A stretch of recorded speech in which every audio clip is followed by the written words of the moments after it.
বহু সময় আগৰ কথা। পাহাৰৰ আনফালে চৰাইসকলৰ সৰু পৃথিৱী এটা আছিল। সিহঁতৰ দেখা শুনা সিহঁতৰ নিচিনাই দেখাত, কিন্তু বহুত ধুনীয়া দেনা থকা পৰীয়ে কৰিছিল। চৰাইৰ পৰীৰ মানুহৰ কথা বুজি পোৱা আৰু মানুহৰ দৰে কথা পতাৰ অলৌকিক বৰদান আছিল।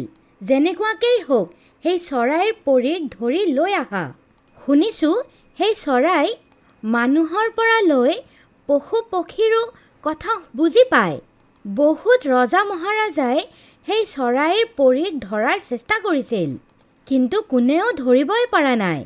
ইমানকি ডাঙৰ ডাঙৰ ৰাজকুমাৰৰ পৰা লৈ সৰু সৰু মন্ত্ৰীসকলেও সময় সময় নিজৰ নিজৰ ভাগ্য পৰীক্ষা কৰিছিল।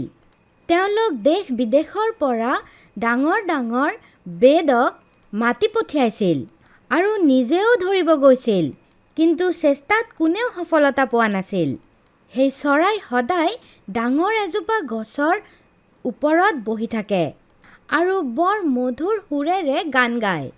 তাক ধৰাৰ চেষ্টাত বহুত বছৰ ধৰি মানুহ তাতে আহি গৈ থাকে, যাৰ বাবে সেই জংঘলত ৰাস্তা হৈ গৈছিল, যাৰ দ্বাৰা যিকোনো মানুহ সেই চৰাইৰ বাসস্থানলৈকে আহি যায়। যেতিয়া সেই চৰাইৰ প্ৰসিদ্ধি চুলতান বাদশ্বাহৰ কাণলৈকে পৰিল, তেতিয়া তেওঁ সাহস কৰি ক'লে, সেই চৰাই বৰ চতুৰ যেন লাগি আছে। তাই আজিলৈকে মানুহে ধৰি পোৱা নাই, কিন্তু মোৰ হাতৰ পৰা বাচিব নোৱাৰে। কোনো না কোনোভাৱে মই তাইক নিশ্চয় ধৰিম। এয়া কৈ তেওঁ তাইক বিচাৰিবলৈ ওলাই গ'ল। চুলতান খোজকাঢ়ি খোজকাঢ়ি সেই জংঘলত সোমাই গ'ল। তেওঁ সেই গছজোপাকো বিচাৰি ল'লে। সেই চৰাইজনীয়ে চুলতানক ওচৰত আহি থকা দেখা পালে, কিন্তু তাই ভয় নাখালে আৰু তাৰ পৰা পলায়ো নগ'লে। তাই নিজৰ ঠাইত আৰামত বহি বহি গান গাই থাকিল। চুলতান তাইৰ গান শুনা পাই আচৰিত হৈ গ'ল। মৰমৰ চৰাই পৰী, এবাৰ তলত নামি আহি নিজৰ মধুৰ আৱাজত মোক গান শুনোৱা। যেতিয়াই তাই তলত আহিল, তেওঁ বৰ আৰামত তাইক ধৰি ল'লে। তাইক পিঞ্জৰাত ভৰাই আৰামত ঘৰৰ ফালে ৰাওনা হ'ল। সেই পাহাৰৰ বাটেৰে সি খোজকাঢ়ি গৈ আছিল। বাটত, চল কৰি আপুনি মোক ধৰিছে, কিন্তু মোৰ এয়া বৰদান আছে কি যোনে মোক বন্দী কৰি লৈ গৈ আছে, তেওঁ গোটেই বাট মোৰ লগত কথা পাতি থাকিব লাগিব আৰু যিকোনো পৰিস্থিতিত কষ্ট পাব নোৱাৰে।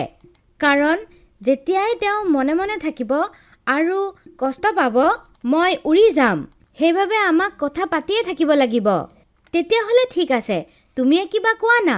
কথা পাতি পাতি বাটো সোনকালে শেষ হৈ যাব। মই তোমাক এটা কথা শুনাই আছোঁ। এজন চিকাৰীয়ে এটা কুকুৰ পালিছিল। এদিনাখন দুয়োজন চিকাৰ কৰিবলৈ ওলালে। জংঘলৰ মাজ ৰাস্তাত তেওঁলোক এটা ভাঙা গৰুৰ গাড়ী দেখা পালে, য'ত বহুত ধন ৰত্ন আছিল। গৰুৰ গাড়ীৰ স্বামী ওচৰতে থিয় হৈ আছিল। মোক গাঁৱত গৈ কোনো কাৰিকৰক বিচাৰিব লাগিব, যোনে মোৰ গাড়ীৰ চকাৰ মেৰামতি কৰিব পাৰে। তেতিয়ালৈকে আপুনি আৰু আপোনাৰ কুকুৰ মোৰ গাড়ীৰ দেখাশুনা কৰিব পাৰিব। নিশ্চয়। বৰ আনন্দিত হৈ গাড়ীৰ স্বামী বৰ প্ৰসন্ন হ'ল আৰু তেওঁ পাহাৰৰ বাটেদি গাঁৱলৈ গুচি গ'ল। দিন শেষ হৈ গ'ল, গধূলি হৈ গ'ল, কিন্তু গাড়ীৰ মালিকৰ কোনো খবৰ নাছিল। মোৰ বুঢ়া মাৰ চকু কমজুৰি হৈ গৈছে। তেওঁ ৰাতিপুৱাৰ পৰা কিবা খাইছে নে নাই? তুমি ইয়াতে ৰৈ যোৱা আৰু চাৰিওফালে চাবা। যেতিয়ালৈকে গাড়ীৰ মালিক নাহে, ইয়াৰ পৰা ক'তো নাযাবা। মই ৰান্ধিবলৈ ঘৰলৈ গৈ আছোঁ। আদেশ কৰি সি ঘৰলৈ গুচি গ'ল। কুকুৰে নিজৰ স্বামীৰ আজ্ঞাৰ পালন কৰিলে। সি গাড়ীৰ চাৰিওফালে ঘূৰি থাকিল আৰু গৰুক দূৰত যোৱাৰ পৰা ৰখালে।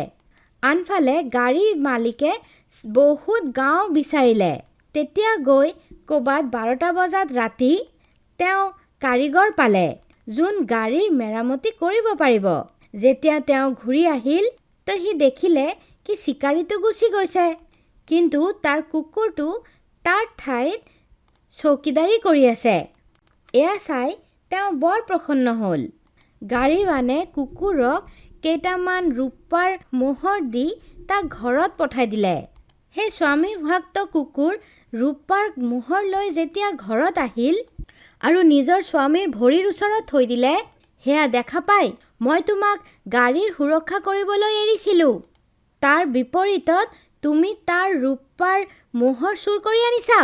এয়া কৈ চিকাৰীয়ে এডাল লাখুটি ল'লে আৰু সেই কুকুৰটোক ইমান মাৰিলে কি সি মৰি গ'ল। চুলতান থাকিব নোৱাৰিল। ইমান ডাঙৰ বুৰ্বক আছিলে চিকাৰীটো।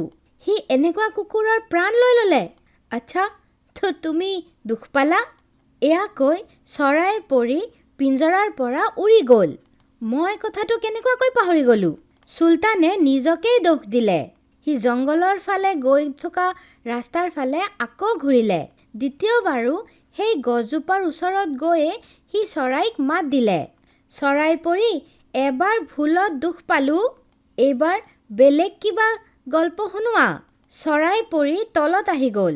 তাইৰ নিজৰ ওপৰত পূৰা ভৰসা আছিল। তাই জানিছিল চুলতান তাইৰ একো অনিষ্ট কৰিব নোৱাৰে। বাটত গৈ থাকোঁতে চৰাইয়ে বেলেগ এটা গল্প শুনোৱা আৰম্ভ কৰিলে। এখন গাঁৱত এজনী মাইকী মানুহ বাস কৰিছিল। তাই এটা মেকুৰী পালিছিল।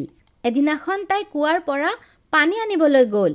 তাইৰ সৰু কেঁচুৱাটো পালনাত শুই আছিল। মাইকী মানুহজনীয়ে মেকুৰীজনীক বালকক চাবলৈ ক'লে আৰু কুঁৱাৰ ফালে গুচি গ'ল। মেকুৰীটোৱে পালনাৰ চাৰিওফালে ঘূৰি ঘূৰি মহ মাখি গুচাই আছিল। এনেকুৱাকৈয়ে সময় গুচি গ'ল। তেতিয়া হঠাতে দৰজাৰ পিছফালেদি এটা ডাঙৰ নেউল ওলাই কেঁচুৱাটোক কামুৰিবলৈ উঠি গ'ল।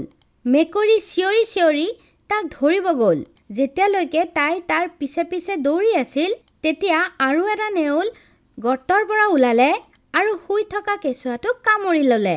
বিষত কেঁচুৱাটোৱে জোৰে চিঞৰিলে। মেকুৰী পিছফালৰ দৌৰিলে আৰু চাওঁতে চাওঁতে দ্বিতীয় নেউলটোক দৰজাৰ ওচৰতে ধৰিলে।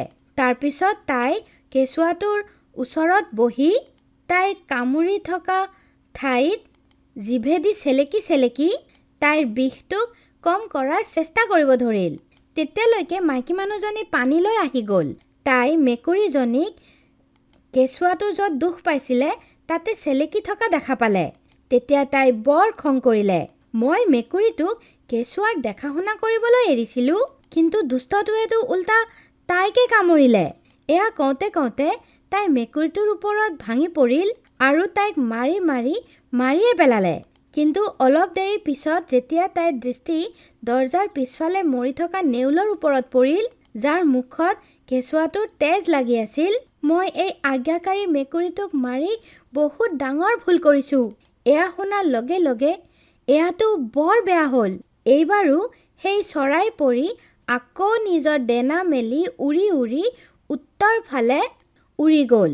এনেকুৱাকৈ চুলতানৰ হাতৰ পৰা চৰাই পৰি ওলাই গৈছিল আৰু তেওঁ পস্তাই আছিল। চৰাই পৰি যিমান মধুৰ গান গায়, সিমানে বুদ্ধিমানো হয়। আৰু এবাৰ চেষ্টা কৰি চাওঁ। চৰাই পৰি, তুমিতো বেলেগ দেশৰ পৰা আহিছা আৰু তোমাৰ ওচৰত আচৰিত বৰদানো আছে। কিয় নহয় আৰু এবাৰ চেষ্টা কৰি চাওঁ। এনেকুৱাকৈ মোৰ ৰাস্তাও তোমাৰ মনোৰঞ্জক কথাৰে বৈ যাব। ঠিক আছে। চৰাই পৰিক লৈ সি সেই চিনাকি বাটেৰে ঘৰৰ ফালে গুচি গৈ আছিল। এইবাৰো চৰাই পৰিয়ে তাইক এটা মনোৰঞ্জক কাহিনী শুনোৱা আৰম্ভই কৰিছিল। কিন্তু কাহিনী শুনি থাকোঁতে থাকোঁতে চুলতান ইমান ভাৱ বিভোৰ হৈ গ'ল কি তাৰ মুখৰ পৰা আকৌ দুখ ওলাই গ'ল।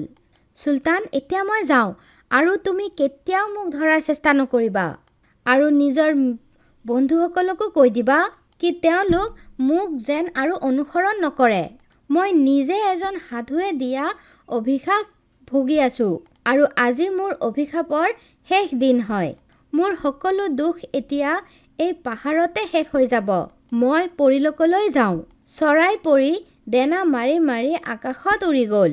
চুলতান তাইক আকাশত উৰি থকা দেখা পাই দুখ পালে আৰু নিজৰ দেশত গুচি গ'ল।